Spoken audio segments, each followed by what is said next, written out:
Students, आज हम कुछ अनसिमेट्रिकल सेक्शंस के सीजी या सेंट्रोइड कैसे निकालते हैं उसको देखते हैं।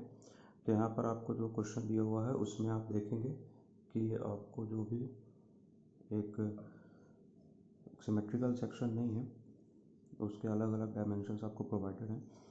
तो as it section is not symmetrical about any section, therefore in this case x dash and y dash both should have to be calculated। ठीक है, जब भी अगर सिमेट्रिकल सेक्शन नहीं होता है तो हमको एक्स बार और वाई बार दोनों निकालने पड़ते हैं। जबकि पहले के केस में क्या हो रहा था, जब सेक्शन सिमेट्रिकल होते थे, अगर वो वाई के अबाउट सिमेट्रिकल है तो मैं क्या निकालता था, वाई बार। अगर एक्स के अबाउट सिमेट्रिकल है तो मैं निकालता था एक्स बार। पर क्योंकि इस क्वेश्चन में ये जो क्वेश्चन ये सिमेट्रिकल नहीं है तो इसलिए एक्स और वाई दोनों निकालेंगे। तो अब इससे क्या होगा, अगर हमको एक्स और वाई दोनों निकालने हैं तो हमको दो एक्सिस ऑफ रेफरेंस लेनी पड़ेंगी। जैसे एक्स सेक्शन के अबाउट सिमेट्रिकल होता था तो हम एक्सिस ऑफ रेफरेंस लेते थे एक्सट्रीम लेफ्ट, और वाई के अबाउट होता था तो हम लेते थे बॉटम ऑफ द सेक्शन। तो अब इस केस में हमको क्या, दोनों सेक्शन दोनों एक्सिस ऑफ रेफरेंस लेनी पड़ेंगी। एक हो जाएगी आपकी एक्स और एक हो जाएगी आपकी वाई। ठीक है, ये आपकी एक्सिस ऑफ रेफरेंस है। तो अब देखते हैं क्या करना है। करना कुछ नहीं है, फिर वैसे ही हमको तीनों सेक्शंस को डिवाइड कर देना है, क्योंकि हमारे पास कुछ नोन सेक्शंस के हमको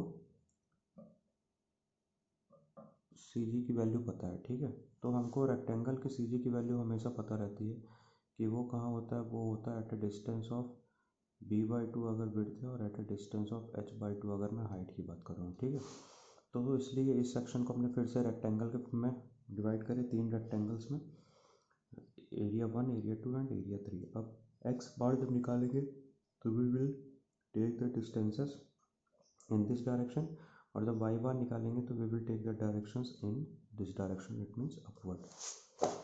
तो तीन सेक्शन है, तो तीन x1 x2 x3 y1 y2 y3 होंगे। अभी x1 कहाँ होगा, एरिया जो सेक्शन 1 है उसके सेंटर जहाँ पे सीजी लाई करता है। x2 होगा जहाँ पे एरिया 2 का सीजी लाई करेगा, और x3 कहाँ होगा जहाँ एरिया 3 का सीजी लाई करता है, वहाँ तक की डिस्टेंस। सिमिलरली y1 क्या होगा, सिमिलरली y1 होगा जहाँ पर आपका सेक्शन 1 का सीजी लाई करता है y डायरेक्शन के लिए, जहाँ y2 जहाँ पे सेक्शन 2 का करता है, y3 जहाँ पे आपका सेक्शन 3 का करता है। तो सबसे पहले सेक्शन फर्स्ट के लिए देखते हैं। एरिया आपको पता है 10 क्रॉस 2.5 एरिया जाएगा। एक्स वन क्या आएगा, x1 अब देखो, x1 किधर करना है, मुझे इस डायरेक्शन बढ़ना है, एक्स डायरेक्शन बढ़ना है। तो पहला मेरे रेक्टेंगल का जो मेरी विड्थ थी वो कितनी थी, 10 सेंटीमीटर। ओके, तो 10/2 हो गया उसका x1 बार। ठीक है, क्योंकि यहाँ से मुझे डिस्टेंस है।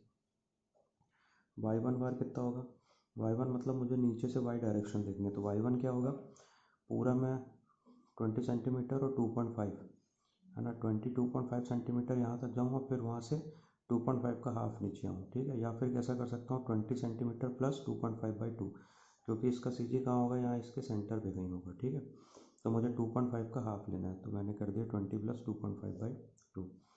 सिमिलरली A2 में चलते हैं। A2 मैक्स एरिया आपका 15 क्रॉस 2.5 जो एरिया की डायमेंशंस थे उस हिसाब से, और जो आपका x2 होगा, x2 कहाँ पर होगा, इस x एक्सिस से आपके इस जो ज्योमेट्री है आपका रेक्टेंगल है उसका सेंटर। तो सबसे पहले तो आपको, या तो आप ये पूरी 10 सेंटीमीटर में से जो इसकी लेंथ थी 2.5 उसका हाफ माइनस कर दो, या फिर पहले 10 में से आप यहाँ तक, पहले आपको क्या, पहले या तो यहाँ तक आइए आप, इसके बाद 2.5 ऐड करिए, या यहाँ से लेके यहाँ तक आपका जो 10 है इसमें से आपको 2.5 का हाफ माइनस कर देंगे तो आप यहाँ पर पहुँच जाएंगे जहाँ पर हमको निकालना है, जहाँ पे उसका g है, ये g2 है, ये g1 है, सपोज करिए ये g3 है ना। तो कि वही हमने करा है, हमने क्या करा, 10 माइनस 2.5/2। अब y2 निकालना है, तो y2 क्या हो जाएगा, y2 हो जाएगा मेरा इस बीच वाले सेक्शन की हाइट है ना। तो इसको मैं क्या कर सकता हूँ, इसको मैं ऐसे लिख सकता हूँ कि 20 टोटल हाइट थी।